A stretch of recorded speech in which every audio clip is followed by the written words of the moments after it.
Well, good evening. As we have been working our way through the Old Testament, we've made, we've progressed as far as we can really progress through this. We've gone through the history, we've looked at the timeline, we have done an introduction to the sections, the prophets, as well as the wisdom literature that we just concluded. And really, we have brought ourselves to the very end of the Old Testament timeline, what we call the Old Testament. Hopefully, what we have seen through this is that the Old Testament, as we typically call it, is not just the stuff that comes before the New Testament. It is the Word of God. And there is a continuous story from the beginning of Genesis, and that story arc goes all the way through what we have in Revelation. All of that stuff is not just precursor to what's really important. The story is important from beginning to end. And so everything that we have talked about and we've discussed in the Old Testament is vital for our understanding. And it's important for us to know that so that we have a proper context to the story of Jesus. However, it's been a couple weeks since the last time we said, hey, what is this whole story? And so tonight what I want to do is remind ourselves of the story, looking at it hopefully from beginning to end, reminding ourselves of the timeline that we worked with before, getting a grasp of everything in the Old Testament. And don't forget, Sunday night is going to be a singing night. So we're looking forward to that. We're not going to be continuing in our discussion, whatever that discussion might be next. Up if you can, 4:30 next Sunday evening, as we're going to be engaged in learning a new song, going over songs that we've previously learned, and then having a good old-fashioned singing at 5:30 next week. But for now, let's go ahead and let's begin reviewing the Old Testament, the story of the Bible. Now, where does the story begin? Okay, in Genesis. All right, what do we call that? Creation, right? So we have a definitive point of creation. We don't know what year that is or anything like that. It's just in the beginning of of God's creation, this is what happened. And we have the 7 days. Then we kind of have this retelling in chapter 2, starting around verse 5 or so, moving forward. Who are the key characters in the beginning? Yeah, Anna Lee. You can just yell it out. Don't worry about waiting for the mic. Just yell it out. All right, Adam and Eve. All right, so the key characters in the very beginning, we have Adam and Eve. And where do we find them? And, well, let me ask this. What key passage of the Old Testament are they featured in? Okay, Genesis. All right, Genesis 3. So we have our key passages of the Old Testament up here. Genesis 3, what happens in Genesis 3? Okay, sin or the fall. Now, the fall, the word is not used. We understand that. It doesn't describe it that way. It's just kind of a way for us to get a gauge on this. So the fall takes place in Genesis chapter 3. Adam and Eve, ultimately what happens to them? All right, they are driven from the garden, and they're not allowed back to have access to what? What fruit? Right, the fruit of the tree of life, lest they eat it and live forever in their fallen state. So that's in Genesis 3. This is followed up, Adam and Eve, by what narrative? Another couple names. All right, Cain and Abel. And how does that story go? Very, very, very brief. What happens? All right, Cain kills Abel, right? So, in that story, out of jealousy, Cain kills Abel. You have the very first what? Murder, not just murder, but the first death. The very first death that takes place is not Adam or Eve, but is their son, Abel. And so this then, now that sin is in the world, you have the very first death in chapter 4. This follows into chapter 5, which is known as the what? Genealogy. Well, the genealogy of... No? Death. Yep, the genealogy of death in Genesis chapter 5. Because it constantly reminds you he lived and what? And he died. That's not a common component of genealogies typically, but it is in chapter 5 because it's hammering the point home. Sin is in the world, and what has come with sin?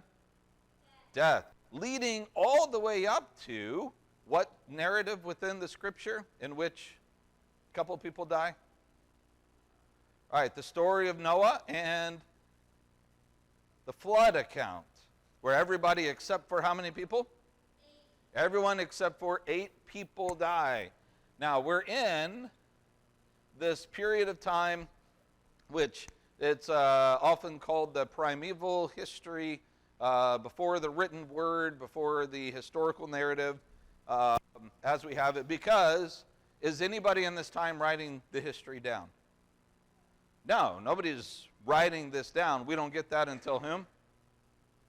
Until Moses, some years later, right? So we're in this time period right here.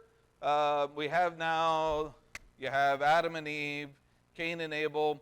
You then have the flood narrative. After the flood narrative and some more genealogies, we have one more narrative in this time period, the Tower of Babel. And in the Tower of Babel, Joshua, you have the confusion of language. This is where they tried to construct a tower to have themselves seated with God. Instead, God confuses them. And this is how languages are dispersed. And all of this explains the way that life is until who comes up onto the scene? All right, Abram or Abraham.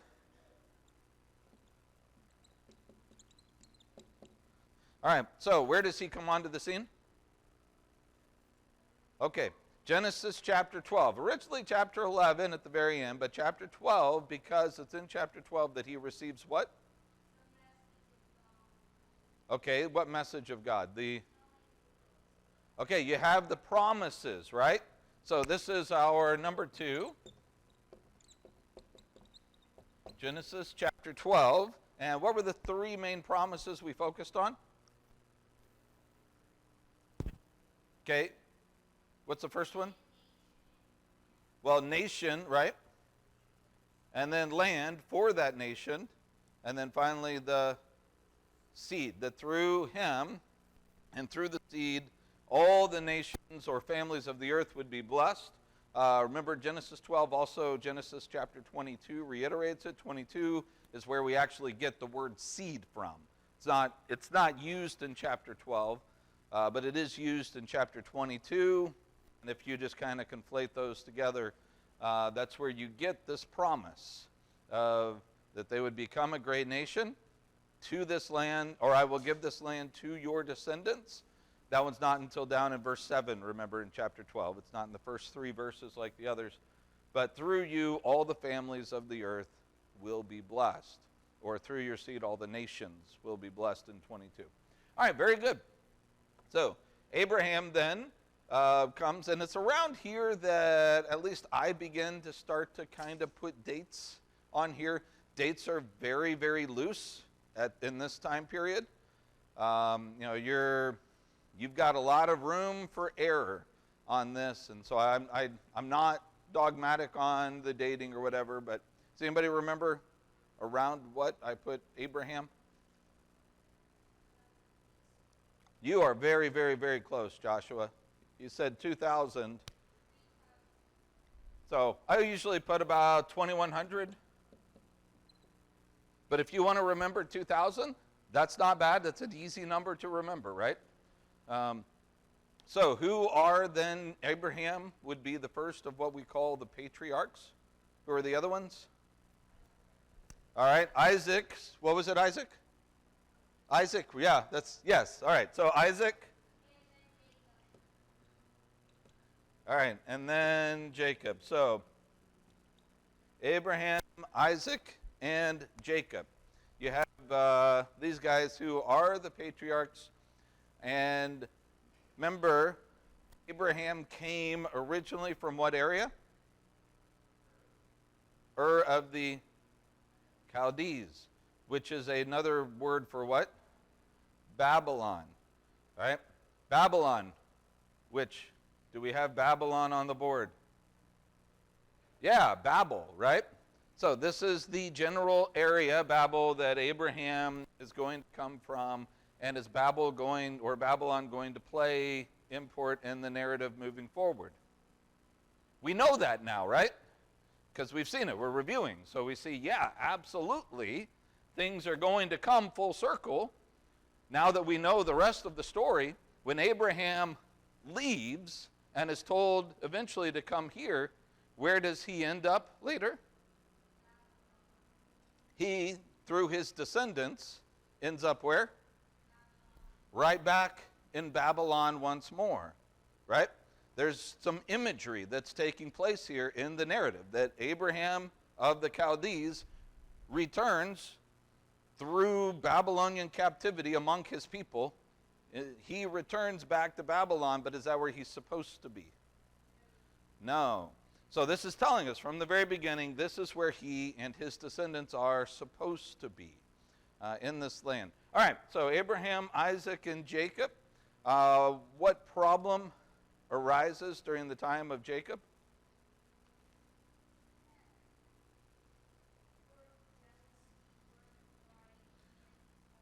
Yes, jealousy, birthright, blessing, all of those things in Jacob's story. I am on a much higher plane than, I'm like at 30,000 feet, and you gave me some incredibly accurate and very good details at the 500-foot level. Very good. What's that? Okay, they start going into a captivity, but how do they go into a captivity? Whose story is this? All right, we have the story of Joseph, which, does that begin as a captivity? No, I guess you could say it kind of does. Joseph is sold into slavery. That's a type of captivity. But as far as Israel is concerned, they, as a people, remember Israel, his family, total of 70 people come down from the land of Israel to Goshen. And is that a good thing or a bad thing initially? Okay, it's a good thing because the famine was taking place. The Pharaoh there knew Joseph. By the way, you can remember all of the sons, and that's all well and good, but if you were to only remember two sons, which of the two sons of Jacob should you make sure that you have? All right, Judah and Joseph. Joseph is the main player. Really, the story is about his narrative. But who is the one who has the greatest character arc, that is, that goes through the greatest change and becomes the ultimate leader of these people? This Judah. Remember, Judah's the one who leads the people down into Goshen. Joseph is the one who stays there in Egypt, and the Pharaoh's behind him, all of that. But it's Judah who takes them into and takes care of them to some degree. And ultimately, that's the one that's going to matter the most as we move forward. But these two are really going to be the main ones. And by the way, when you talk about Joseph, you're talking about whom? His sons? All right, Ephraim and Manasseh. Manasseh actually firstborn, but Ephraim is the one that's going to take importance in the story, because when Israel, now that we know the rest of the story, right? When Israel split into two nations, who are the main players? What tribes? Judah in the south, Ephraim in the north, right? And that comes all the way back to these days, right here, on the two main players in the story from here moving forward. So, Judah in the south, Ephraim in the north. All right. I'm trying to make sure that we're seeing the elements and how they begin back here that we've seen play out up here in ways that we didn't as we were going through it, because we didn't know what the rest of the story was then, right? You know, it was all shrouded in darkness and mystery for us. Okay. All right. So they get down. How is it that they go into captivity then?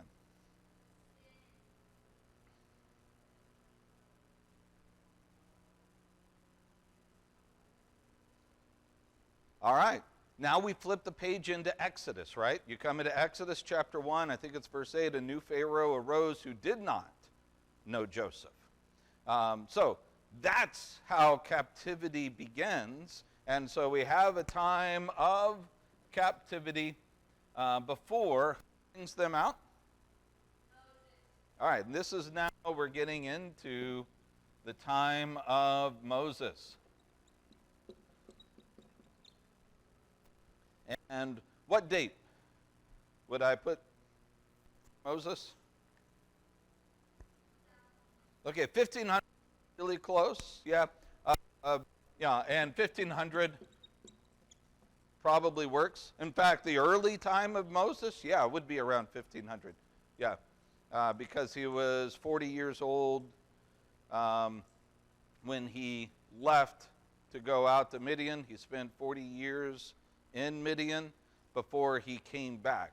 And so, yeah, you would go 80 years before this to get to the initial time of his birth and becoming part of Pharaoh's family and all of that. Everybody remembers that story, right?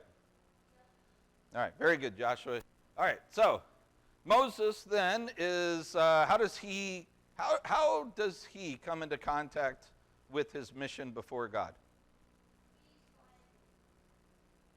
Okay, so he's out, he sees a burning bush on a mountain, he goes to check it out, and he is told to go back to Pharaoh and free the people of Israel. Does he want to do it? Okay.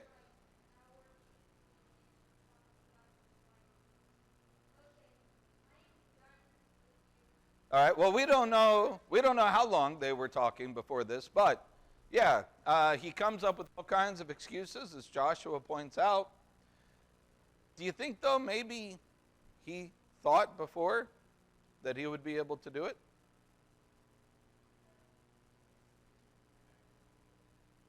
All right. Back when he killed the Egyptian, it seems as if later generations of Jews who read the story, looked at it, believed that he was trying at that point to bring them out of their captivity. But the people what? Well, Pharaoh didn't have anything to do with it then. We're talking 40 years before he fled to Midian and he killed the Egyptian.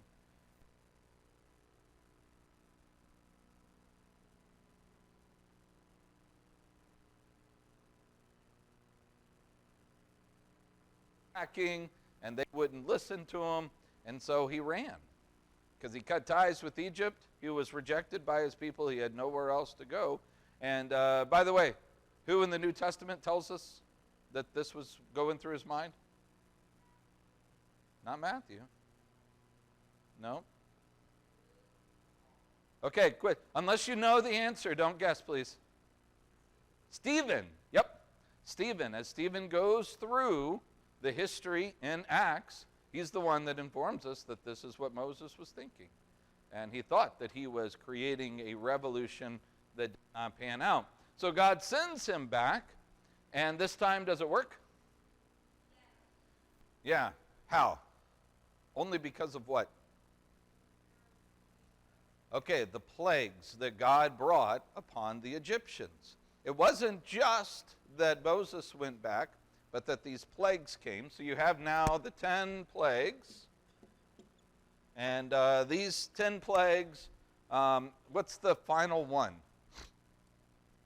The death of the firstborn, in which everybody in Egypt lost their child? Well, not only Pharaoh, but who didn't?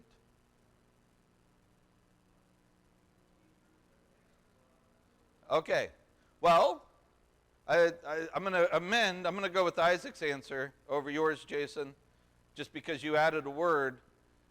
You added the word Hebrews, who painted blood. Isaac said the people who painted blood.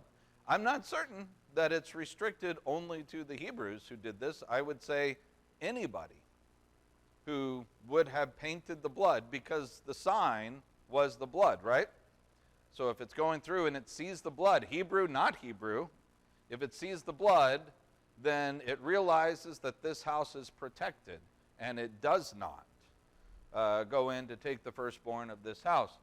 So they are then allowed to leave, and they find themselves, after a few days, against what body of water? All right, it's what we call the Red Sea. And who was right behind them? All right, Pharaoh's army is behind them. And how do they get out of it? All right, so the waters part, Moses with the staff, the waters part, and they walk across on what? Dry ground.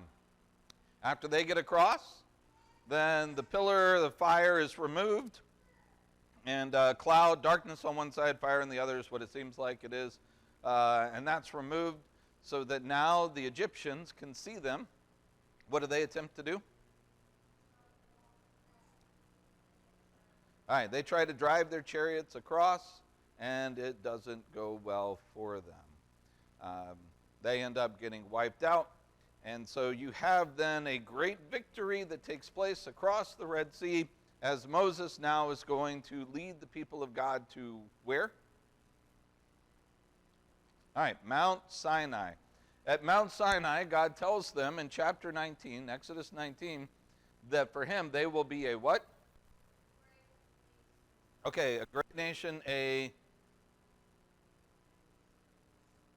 Okay, yeah, a kingdom of priests and a holy nation, right? You will be a kingdom of priests and a holy nation. It's Exodus 19, I think around verses 5 and 6. He says, you will be a kingdom of priests and a holy nation.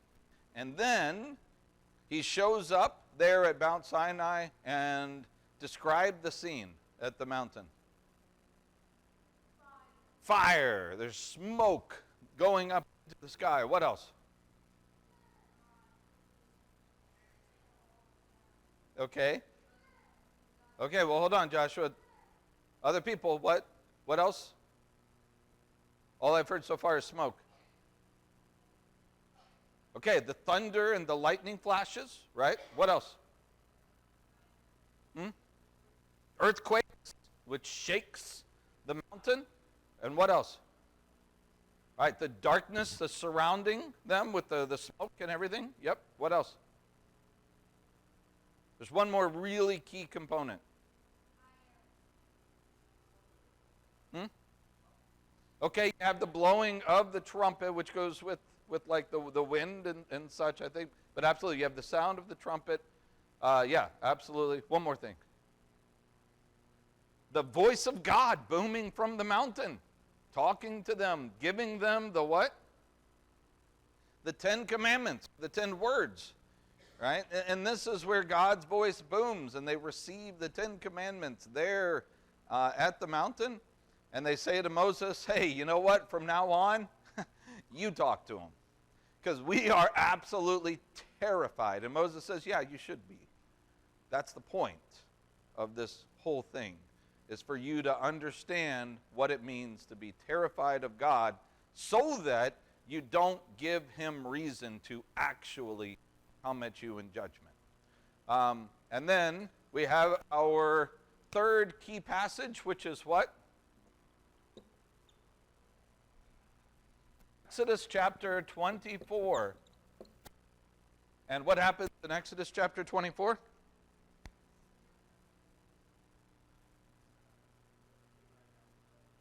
Okay, in Exodus chapter 24, they ratify a covenant with God, right? And so you have then the covenant. I guess I'll put that. What they have to do to make their covenant?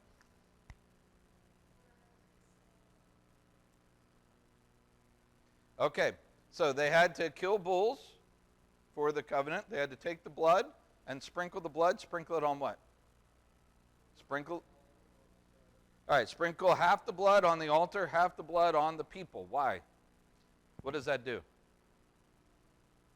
Yeah, it's like signing the covenant.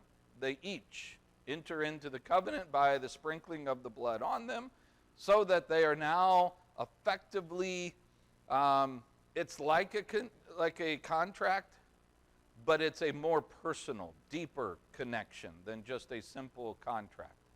But they are contractually obligated to one another. And so now, after they enter into the covenant, God gives them laws concerning how to live within his covenant, how to be holy and different from the rest of the world as a kingdom of priests, how to be who he wants them to be. And then it becomes time to get up and go where? To the land that he told them from the beginning, this is where we're going. So about a year after they arrive, through all of these events, they go on up to take the land. And before they do, they send in what? All right, the 12 spies, people who, one from each tribe, who go up into the land to check it out. And was the land exactly what God promised it would be? Absolutely, it was. Did they go up? All right, they chickened out, as Joshua says. That's absolutely right. Yeah, they say, hey, the land's exactly what God said it would be, and here's the fruit, and it's massive and it's huge, but there's no way we can go in there. They have fortified cities. They have giants who live there. We felt as if we were grasshoppers when we compared ourselves to the peoples of the land. And they said, we would rather what? We would rather go back to Egypt, or Joshua just said, die in the wilderness, than to go up into the land and be defeated by them. And what did God tell them? If you would rather die in the wilderness, we can let you die in the wilderness.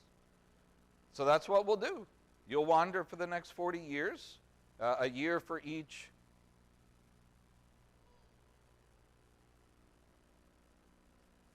Yeah, for each day that the spies were up within the land, they were there 40 days. You'll be in the wandering 40 years. Year for each day the spies were there, until everyone over the age of 20 is dead. And then your children will go into the land.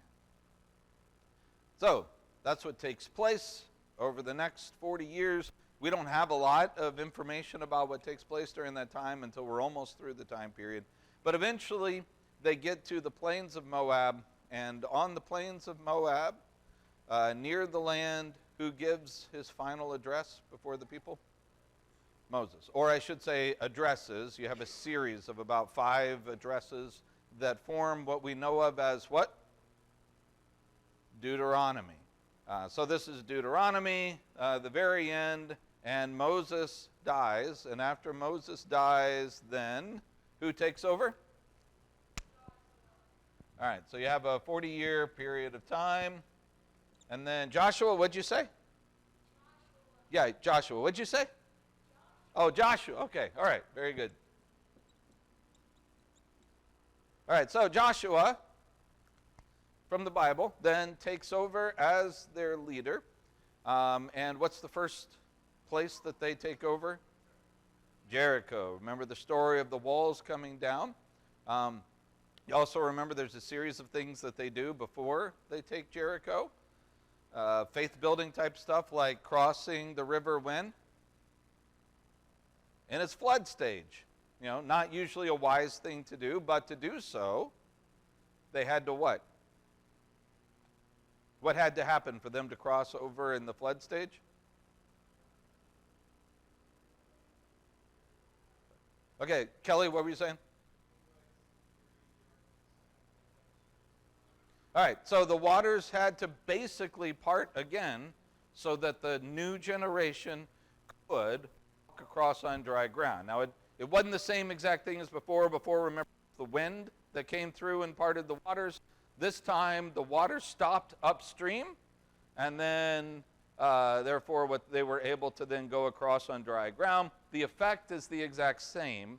Each of them went through waters in order to then be in a position to serve God. On the other side, they partook of the Passover for the first time. The men were circumcised because apparently they hadn't been doing that during the wanderings and all of that until finally they, led by Joshua, they took Jericho. The next city they were supposed to take, anybody remember? All right, so the next one before them was Ai, and how'd that one go? Not well. Why not? All right, Achan. Because of Achan, they were Achan, right? So Achan took what? Well, not listing it, but he took what was not his, under the ban. That is, that which was not there for the taking, because everything, there were certain things that were talked about. It was supposed to be a burnt offering before God as they burnt the city of Jericho. But because of Achan, you have then these issues with Ai. They figure it out. They take care of the situation with Achan. They defeat Ai. And then they, because they weren't talking to God about it, made a pact with whom? All right, the Gibeonites. And the Gibeonites tricked them, and they made a contract with them. Which were they supposed to have done that? No. But they were tricked, so it didn't matter, right? They could just say, well, it was false pretenses, so we're not going to abide by it. Does God care if they abide by it? He absolutely cares. Years later, he's going to get on to David in David's time and bring a pestilence against them because of the way that Saul mistreated the Gibeonites. And he says he had no right to do that because of the pact made back in the time of Joshua. It very much mattered to God that if you make a pact or a covenant contract, you have to keep that. So, Joshua, we know that then, because the Gibeonites made this pact, the nations of the south, the kings of the south, all converged up to attack Gibeon. And what did Joshua do? All right, they came in to save the Gibeonites, did they? Yes. In fact, this is the story where, to make sure that they were thorough in doing this, what had to happen? Yeah, the sun stood still in the sky for a couple hours to give them the daylight that they needed to finish up the route that they had of the kings. So they defeat the kings in the center, the kings in the south, and then the kings in the north banded together. And they had what city did they fight a battle at? Anybody remember? It was, very good. That's exactly right, Isaac. Hatzor. So Hatzor up in the north, they defeated the king there, and they burned that city as well, which became also, I think it's supposed to be a burnt offering sacrifice. How many cities in total did they actually ravage and burn?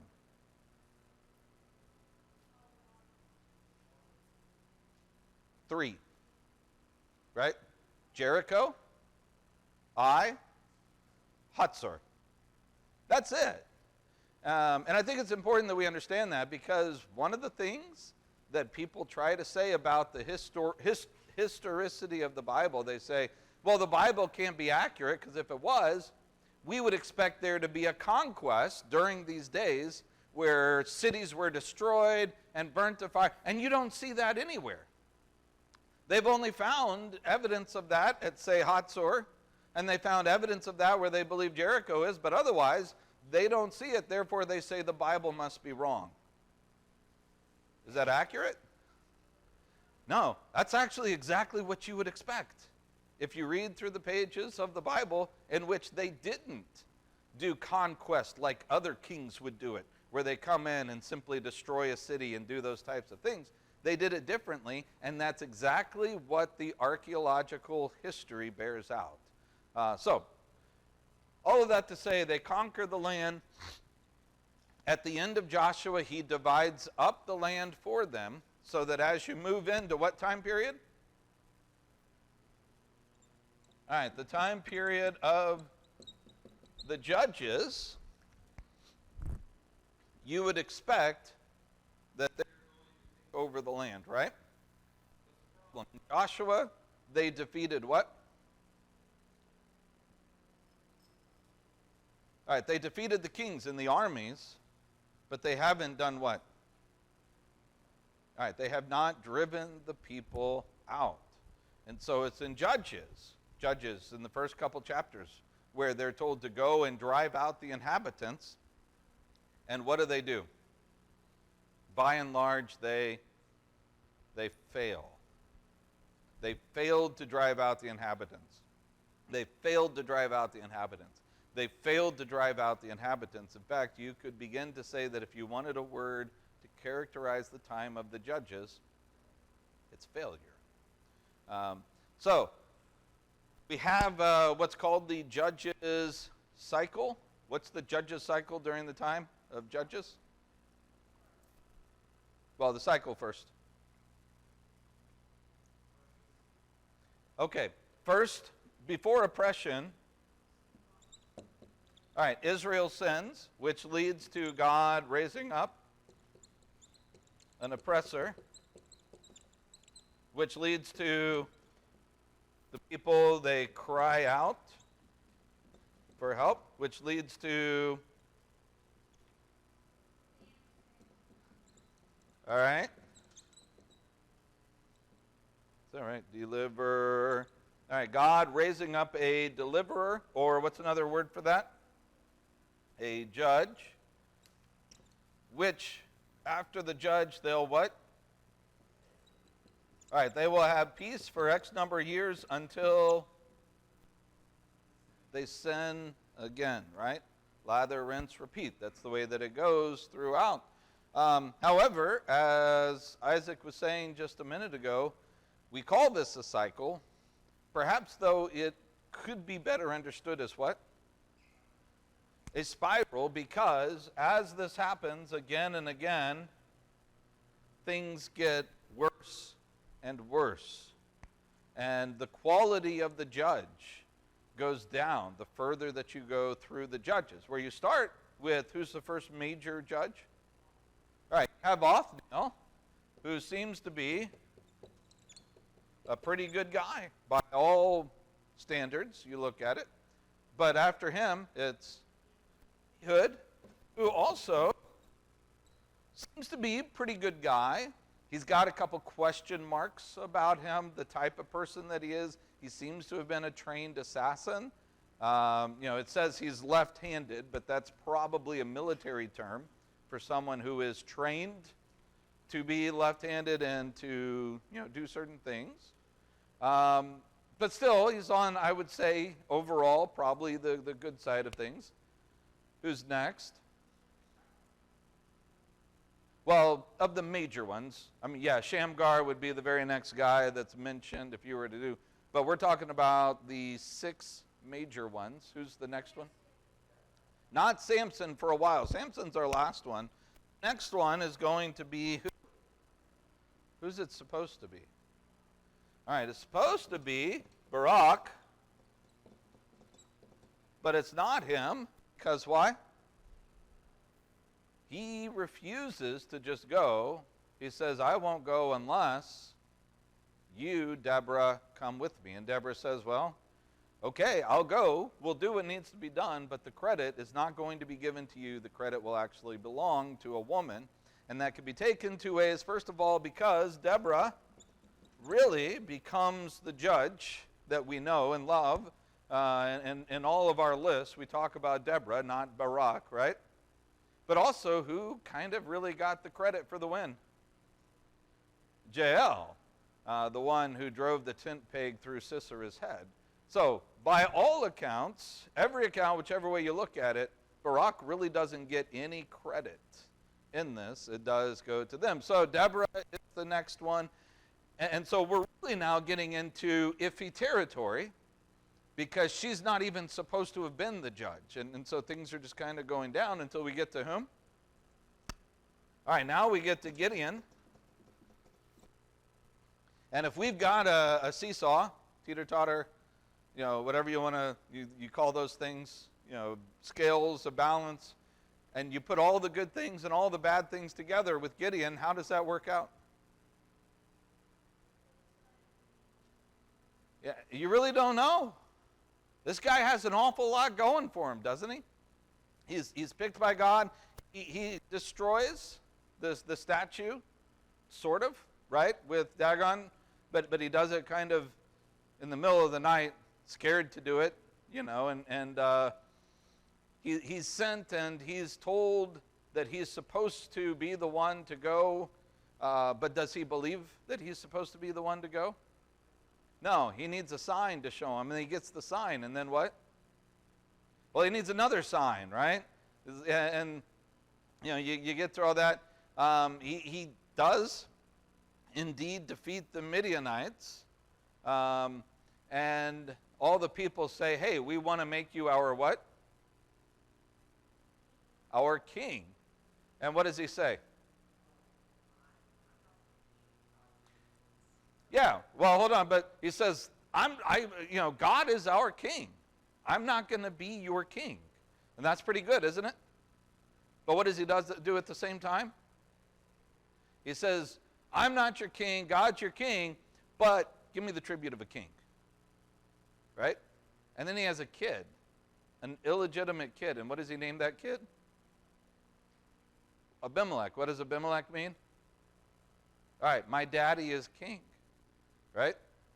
So, you see problems here? And Joshua, just go ahead and put your hand down, bud. You see the problem here?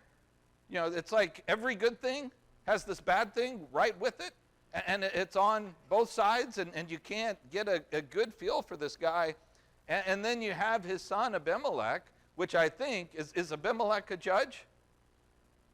He is not a judge. He should not be on our judges list. If you get a judge's list or whatever that has Abimelech, just take a marker and cross it out, because he should not be in that listing. He is part of whose story? He is part of Gideon's story. He is the negative that comes when Gideon doesn't do what he's supposed to and leaves a legacy behind in which Abimelech does what Abimelech does. That is Gideon's legacy, and that doesn't go well. He kills his brothers and starts a thing, and anyway, all of that takes place. So Gideon, we're pressing towards the negative. Who's the next? Jephthah, right? So the next main one is Jephthah. And what do we know about him?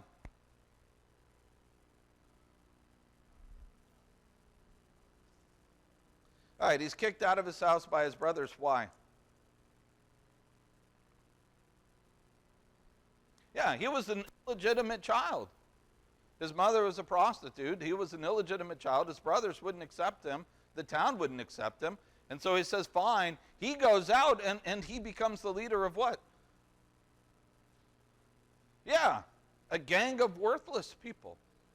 He becomes a rogue warlord out there. And so this is the guy that when they come up with problems, they say, oh, I tell you what, we need help. Let's go to Jephthah for help. Did God raise up Jephthah? Yeah, that's what's so weird about this. The people went. Now, I'm not saying God, I'm not insinuating God's not behind it, but this one is just unique in that the people go and seek him out and they say, hey, we want you to be the one to lead us and take us through this problem that we're having. And what is Jephthah known for? All right, before he sacrifices his kid, why does he do that? Because of his... All right, he makes a rash vow before God. And he says, God, if you will give me this victory, then I will offer to you the first thing that comes out of my house. And the first thing that comes out of his house to greet him after God gives him the victory is what? Is his daughter. His only child, his daughter. And now we're left with a moral quandary, aren't we? Here's your choice. Sacrifice your daughter? Or what? Break your vow.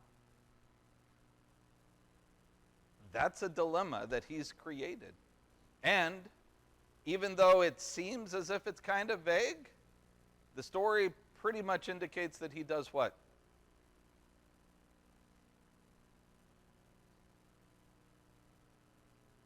It's okay to say it. What does he do? He sacrifices his daughter to Yahweh. And I think that we're supposed to see it that way because this comes on the heels, just a little bit earlier, of comparing the way that they serve Yahweh to the way that that the people have served other gods, such as the ones who require sacrifice, child sacrifice. And so here we have an Israelite judge who's doing that very thing. And that leads us to whom? Samson. And if there is anybody in the Bible that is the epitome of uprightness, morality, righteousness, and God-fearing life, it's Samson, right? No. Beginning to end, he is about the most despicable, horrible person in the entirety of Scripture. Everything about Samson is all about whom? Himself, from beginning to end. Does he care about his parents? No, all he cares about is what? Himself. From the very beginning, he said, get this woman for me because she is what? Say it again, Aaron. All right, pleasing to my eyes, yes. I want a different word. She is... Joshua nailed it right there. Get her for me, for she is right in my eyes. That's the language that's used at the very beginning of the Samson narrative. And it's important that we see that because that's the very language that's going to be used later, isn't it? To describe the time period of the judges. Get her for me, for she is right in my eyes. And his parents are like, well, isn't there anyone among your kin? You know, the actual people of Israel, the actual ones we're supposed to be marrying you with, is there nobody here? And he says, no. Because he doesn't care about the law. He doesn't care about holiness. He doesn't care about God. He doesn't care about that relationship. All he cares about is what is right in his eyes. And so you have narratives. We're not going to go through them. But every narrative, God is able to use a despicable, horrible person in order to bring about the results that he wants to. But in every instance, the only redeeming moment that he really has is at the very end after he's been blinded and he's brought in to become a laughingstock for people to make fun of him at the Philistine gathering where there's so many people at this place. There's 3,000 just on the roof itself, right? So there's a whole lot, leaders of the Philistines, all of that. And what is Samson's brought out, and he's attached to these pillars. And what does he pray? All right, give me strength one more time. For what purpose? All right, so that I can avenge myself because of what they did to my eyes. Even at the very end, it's not a God, may you be glorified. It's a God, I want to get them back because of what they've done to me. And that's the best moment in Samson's life, where he, by faith, apparently, I mean, obviously it's by faith, right? He trusts that he only is able to have the power to do this because of whom? Because of God. That's the only way that he has this power. By faith, he does this. But even then, there's no real character behind that. And so with Samson, that brings an end to the time frame of the Judges. Remember, there are two final narratives in the Judges. One of them involves a priest from the tribe of Levi, may not have been a priest, but from the tribe of Levi, who is apparently whose grandson? Y'all don't remember this detail? Apparently Moses' grandson is the guy who goes up into the north and finds a place where he can serve as a priest to a family so that he can actually do the job as a priest. And when the tribe of Dan comes along and says, hey, why don't you work for us instead, they stole the idol that they had there at the house, I think Micah's house. They stole his idol. They talked the priest into coming. They said, do you really want to serve as a priest in a little house? Or do you want to serve as a priest for an entire tribe of God's people? And he said, well, I'll be the priest for the entire tribe. Is any of this, by the way, according to the law of Moses? No, not at all. This is a complete deviation from. And so all of this tells us how Dan ends up here, if you had a map, right, of Israel. And Dan is up in that area up there, and why they have people up there, and what the town that was known as Lachish. And then you have the second narrative with the guy and his concubine. And we're not going to go into the details, but it's pretty horrific. And it leads to a civil war that almost entirely wipes out the tribe of Benjamin. And Judges ends with this statement. In fact, it was first made in chapter 17, verse 6. Part of it is reiterated in chapter 19 and verse 1. And then you come to chapter 21, verse 25, the very last verse in Judges itself. And what does it say? In those days there was, you can say it with me, in those days there was no king in Israel, and everyone did what was right in his own eyes. That is what the time period of the Judges was about. What do they need? They need a king. And so in 2 weeks, we'll pick up as we move and transition into the time of the kings. All right, we are out of time at this point. We don't have any announcements for tonight. So we'll go ahead. Any just very quick comments or questions from what we talked about before we move in to the time of the kingdom next week? Or 2 weeks from now, because next week's the singing. All right, well, let's conclude then with a prayer together. Our Father in heaven, we thank you for all the incredible blessings that we have.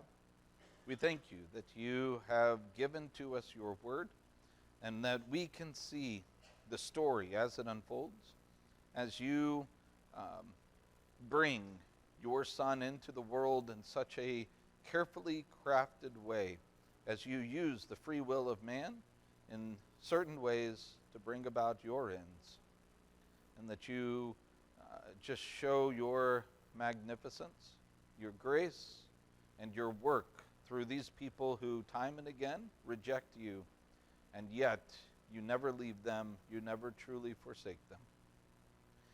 We thank you that we have that same peace in our own lives, knowing that even when we fail, you don't reject us, that we can have a hope that you will never leave us nor forsake us. And we can trust in that hope because it comes through your Son, our King, Jesus the Christ. We thank you for that hope that comes through him, and it's through Jesus we pray. Amen.